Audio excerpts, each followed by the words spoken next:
Me da 0,5 por 0,5 igual a 0,25 dividido 60. 0,004. Sí, pero no es n por p por q. No, dividido.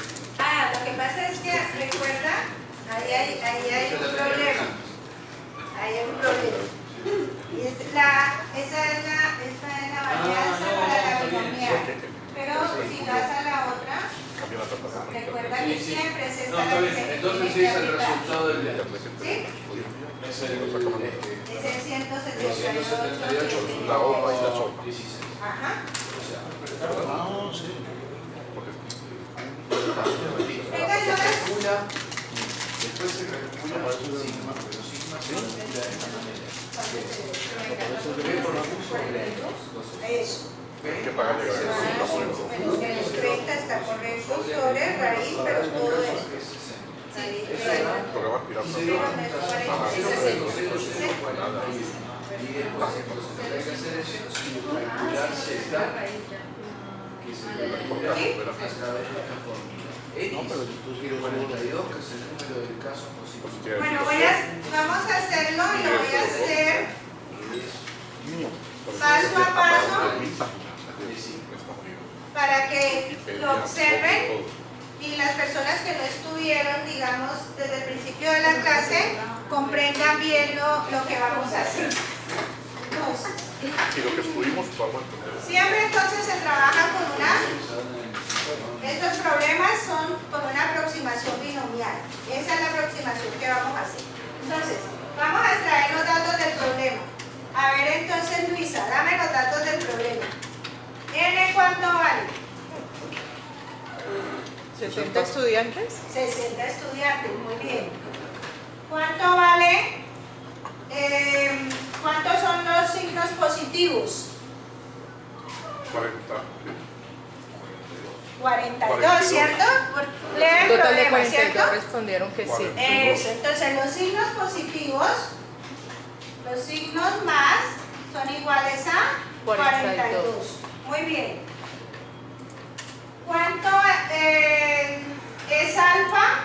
O sea, ¿cuánto es nuestro nivel de 0.05? significancia? 0.05. 0.05. ¿Qué otro dato tenemos? No hay más. Es posible concluir que el programa es eficaz.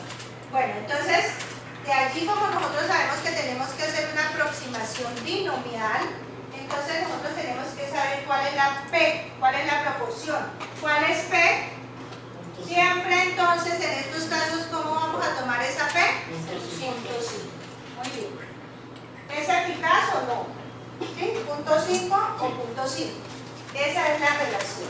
Ahí tenemos nuestros datos del problema. Muy bien. Vamos a plantear la hipótesis. Léeme el problema, Sabrina. Léelo tú, por favor, Juan Pablo. Una muestra de 60 estudiantes universitarios participó en un programa de capacitación especial para mejorar su administración del tiempo. Un mes después de terminar el curso, se contactó a los estudiantes y se les preguntó si las habilidades adquiridas en el programa fueron eficaces. Un total de 42 respondieron que sí. Con un nivel de significancia del 0.05, ¿es posible concluir que el programa es eficaz? Entonces, Profe, no entiendo ese P, ¿por qué 0.5? Discúlpeme.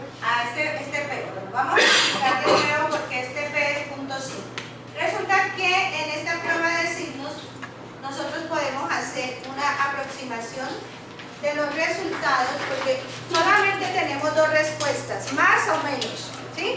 Entonces, cuando es un ensayo donde solo hay dos posibles resultados, eso se aproxima a una distribución binomial. ¿Qué pasa con una distribución binomial? Una distribución binomial solo tiene dos posibles resultados, un éxito o un fracaso. A cada uno de ellos se le asigna una probabilidad. Dependiendo del resultado, el éxito se le llama P y al fracaso se le llama Q. Por eso es que aparece un P y un Q por ahí, ¿cierto?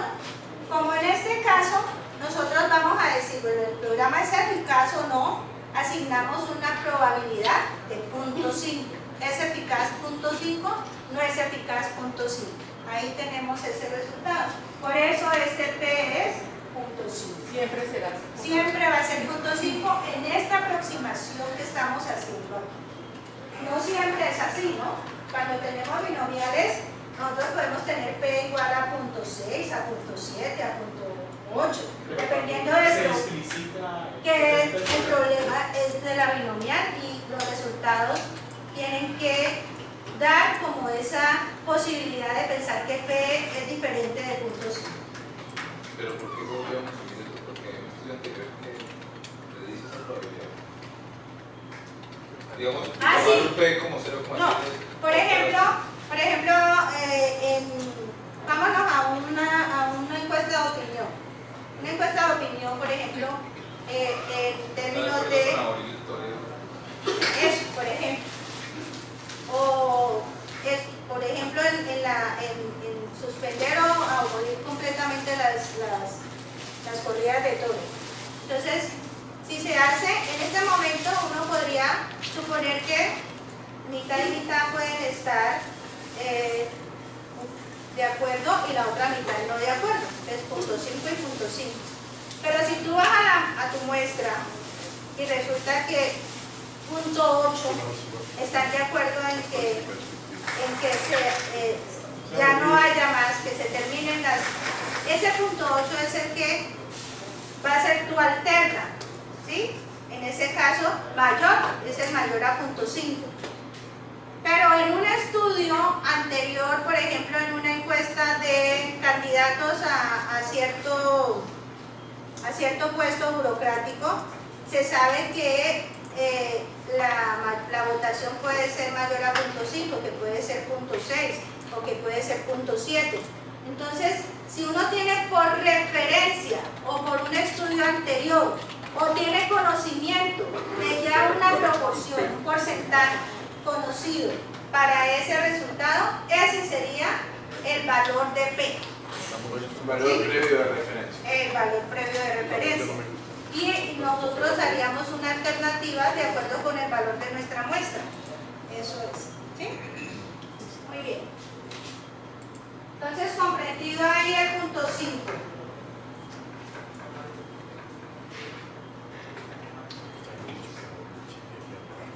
Listo. Vamos entonces con el siguiente punto. Dice plantear las hipótesis. Ayúdenme pues a plantear esas hipótesis. ¿Cuál es la hipótesis nula? P es menor o igual a 0.5. Muy bien. P menor o igual a 0.5. El programa no es eficaz. ¿Qué quiere decir eso? Que fracasó el programa. El programa no es eficaz. El programa no es eficaz. Los resultados son los mismos, ¿cierto? El programa no es eficaz. Contra una hipótesis alterna, ¿qué diría? P es mayor que P mayor que 0.5. En términos del problema, ¿cuál es entonces la frase? El programa es eficaz. Muy bien. El programa es eficaz. Listo. Tenemos nuestras tesis, nuestras hipótesis planteadas. Estadística de prueba. ¿Qué es la estadística de prueba? Hallar el Z. Z es igual a ¿qué? A X.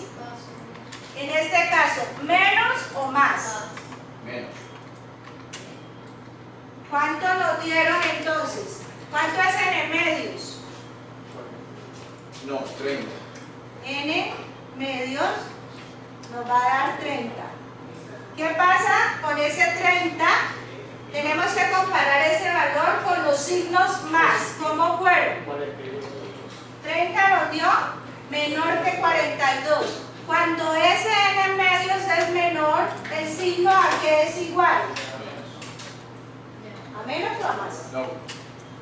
En ese caso, menos. Revisen por favor. Yo creo que es a más. ¿No? ¿Cómo? Si n medios, no recuerdo. Si N n medios. es mayor que n, entonces es menos. Si es Si los signos más son mayor. Ah, listo. sí, Muy bien. menos. Entonces, sí, listo. Si los signos más, estaba leyendo al revés, por eso me confundí. Si los signos más son mayores a n en medio, 42 es mayor que 30, sí, ¿cierto? Entonces aquí tenemos el signo más, menos, punto 5. Listo. ¿Qué es X? Los signos Más. es, X son los signos más 42. Aquí vamos a hacerlo. X menos punto 5, esto es más o menos punto 5. Y aquí 30 menos, en este caso, ¿qué es aquí? Mu, ¿cierto? Mu. ¿Cuánto vale mu? 30. Entonces menos. ¿De dónde sale ese mu, Luisa?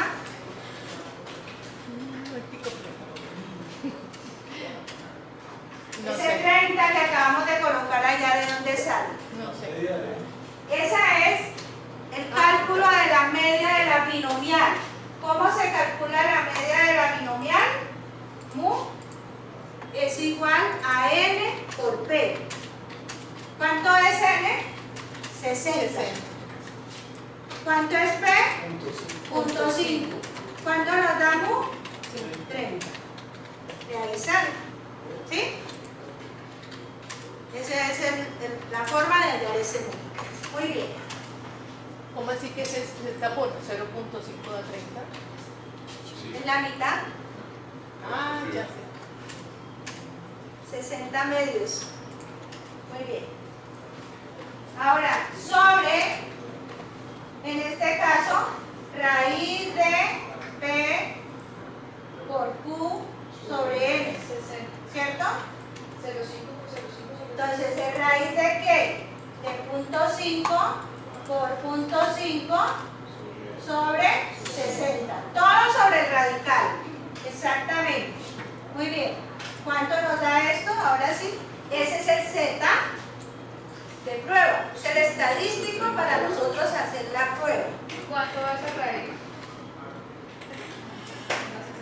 Por favor, que tengan los resultados en el numerador y en el denominador para que 0,5 dividido 0,064. La raíz de 0,041. 42 menos 30, 12 menos punto 5, 11.5 en el numerador. Sí. ¿Y en el denominador cuánto le dio? 0,064955. 5455. Listo. Y esto entonces ahora sí, 172.15. 170, No, 78, perdón. 178 punto 15. Muy bien. Ese es el Z de la prueba. Muy bien. Vamos bien hasta ahí. Yo tengo una pregunta. 42 menos 0,5 menos 30 sobre raíz cuadrada de 0,5 Sí. Raíz cuadrada sobre raíz cuadrada de 0,5 más 0,5. Lo que pasa es que 0,5. para la binomial Sí, es eso, la raíz. se halla un valor de... Profe, yo me valor perdí. esperado. El valor esperado. Espérame un momentico, Lisa. El valor esperado es como esa media, como ese valor que se espera obtener. Y a ese valor que se espera obtener se le llama media. O se le llama- Claro, que sobre. por eso se utiliza de esa manera. Es una forma para las variables discretas. De todas maneras, de cierta forma sí hay una media que se trabaja como valor esperado. Un valor esperado de que en todos los 5 al azar, la mitad de lo que resultó ser 2,5 sobre los datos. Eso. Son de un signo de Eso. Pero en realidad, o sea, en términos estrictos eso no falta. Ah, no, porque fíjate, no es una media, es lo que tú esperas.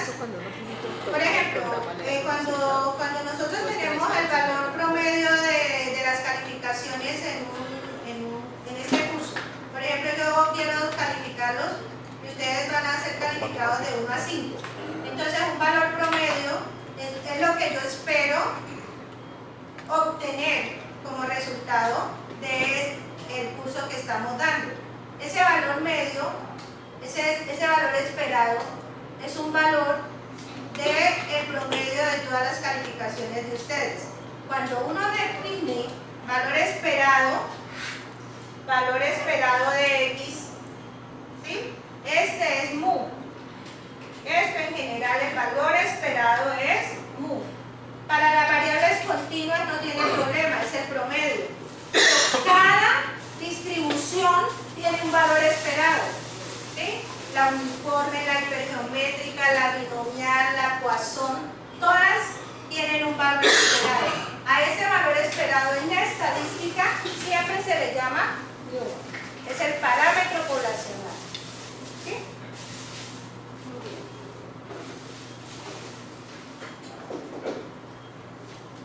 Listo. Entonces vamos con él. Tenemos nuestra estadística de prueba. Aquí decía conclusión. Muy bien. Vamos a establecer el estadístico crítico.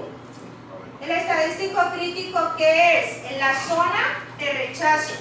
De acuerdo con nuestro planteamiento de hipótesis, la hipótesis alterna me dice que P es mayor que 0.5. ¿En dónde está situada esa zona de rechazo? A la derecha. ¿Es claro eso? ¿Sabrina? ¿Sí? ¿Para Andrea? Sí, está a la derecha. Entonces aquí va a estar nuestra zona de rechazo. Muy bien. Y como esta área bajo la curva vale 0.05, o sea, esto que está aquí es lo que vale 0.05, ¿cuál es el Z que corresponde a esa zona de rechazo? 1.64. Muy bien. Ahora comparamos nuestra zona de rechazo, nuestra zona crítica, con nuestro estadístico de prueba. Bien lejos, ¿no? 178.15. Con toda tranquilidad podemos rechazar la hipótesis. Entonces esta es la conclusión. Aquí vemos que cae la región de rechazo, entonces rechazamos H0 y aceptamos H1. En términos del problema, ¿qué es hacer eso? Decir que es una eficacia del programa. Decir La Z, 1.3. ¿Y qué dice la hipótesis alterna? Que el programa sí fue eficaz. Para que esos muchachos eran los estudiantes universitarios, el tiempo de estudio era. Sí, no, Perdió en el tiempo. No, pero esta no es. sí, administración del tiempo. Administración del tiempo, o sea que el programa sí fue eficaz, funcionó para esos muchachos. Dime, Luisa. Yo estoy perdida, pero yo no sé dónde sale de 164 y busco aquí en la tabla y yo no veo Z 164. Ah, no, es que esa tabla no es. No estamos trabajando con esa tabla todavía. Ese 1.64 sale de la tabla normal. De la edición de la normal. ¿Sí? De la tabla normal. Muy bien. De Raúl. Dime. Con razón no los daba. Con razón. Dime. O sea, es una reflexión que no sé si es contigo, Cierto. pero yo la quiero plantear. Estadísticamente queda comprobado. Pero si yo ya sé que 42 me dijeron que efectivamente fue eficaz, ¿no es redundante plantearlo estadísticamente? ¿O es para que estadísticamente quede comprobado y poder afirmarlo para los certeza? Digamos que en muchos casos cuando el valor es totalmente que no tiene alternativa de que se contradiga, pues es redundante hacer la prueba de hipótesis estadística. Pero cuando, por ejemplo, 42 de 60, ¿qué porcentaje es? Eso es como punto, hagan revisar, 42 sobre 60, ¿qué porcentaje es? Porque, digamos, si yo... 70%. Eso, 42 sobre 60, esto me da punto 7. Este punto 7, digamos, es de la muestra, pero no es el parámetro poblacional, es el de la muestra. Entonces, ahí es donde juegas. Si, digamos, mi intervalo de confianza, si yo pienso que la media es punto 5, si este es mi parámetro, y esto puede ir aquí hasta punto 7 y aquí puede ir hasta punto 3, entonces es posible que nosotros no rechacemos la hipótesis nula. Depende del intervalo de confianza que estemos trabajando. Pero si este intervalo de confianza está en punto 6 y aquí en punto 4, por eso son tan importantes los intervalos de confianza. Eso lo vieron en inferencia, ¿cierto? A veces es más importante el intervalo de confianza que la misma prueba de hipótesis. Eso es bien interesante saberlo. Lo que pasa es que en las pruebas no paramétricas no se construyen intervalos de confianza, ¿sí? Como esto es una aproximación de la binomial, uno podría tener un intervalo de confianza para el parámetro de la binomial ahí, pero no lo tenemos. Entonces es necesario. Si este fuera mucho mayor, si fuera punto 8 o punto 9, vaya y venga, para que haga prueba de hipótesis, ya sé que me va a decir que la rechaza. Entonces hay que tener esos cuidados. Simplemente como, porque si tú la puedes hacer con, si digamos no es punto 7, sino que es punto 6, ese punto 6 está muy próximo a punto 5. Es posible que se rechace la hipótesis nula, a pesar de que dio mayor, ¿sí? Entonces es allí donde hay que tener el cuidado. Tiene que ser supremamente evidente el resultado de la muestra, y si es una muestra bien escogida, porque tiene que tener el rigor de lo aleatorio y probabilístico para tú decir no hay necesidad de hacer prueba de hipótesis. Y esto es evidente, ¿sí? Si el resultado no es así tan contundente, es mejor hacer la prueba. Una pregunta que probablemente ya se resolvió la primera vez. ¿Esta prueba entonces solamente sirve cuando los datos solamente deben distribuir con los valores? Sí, solamente cuando se pueden distribuir con los valores. Por eso es que se hace esa aproximación a la binomial. Siempre es una asignación de un signo más o un signo menos. ¿Sí? Muy bien. Esta prueba es digamos, tiene una aplicación muy interesante con la mediana. ¿Ustedes saben qué es la mediana?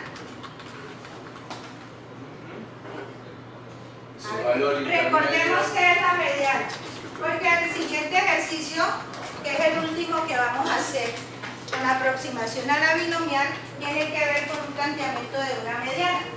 Recordemos entonces qué es una mediana. ¿Qué es la mediana en estadística? Sí, valor intermedio entre el más alto y el más bajo.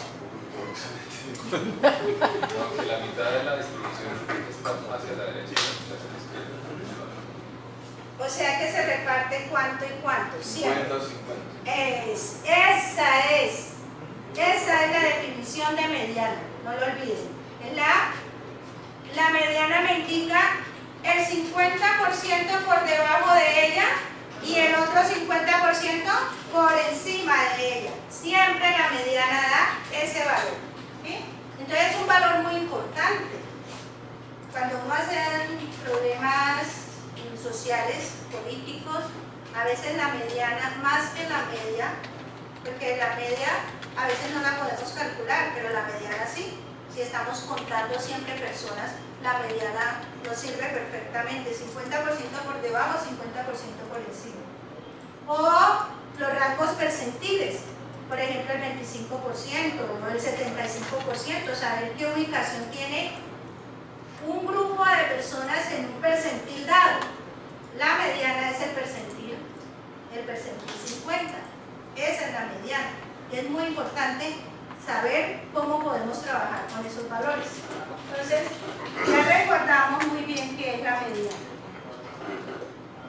Entonces, sí, el valor que indica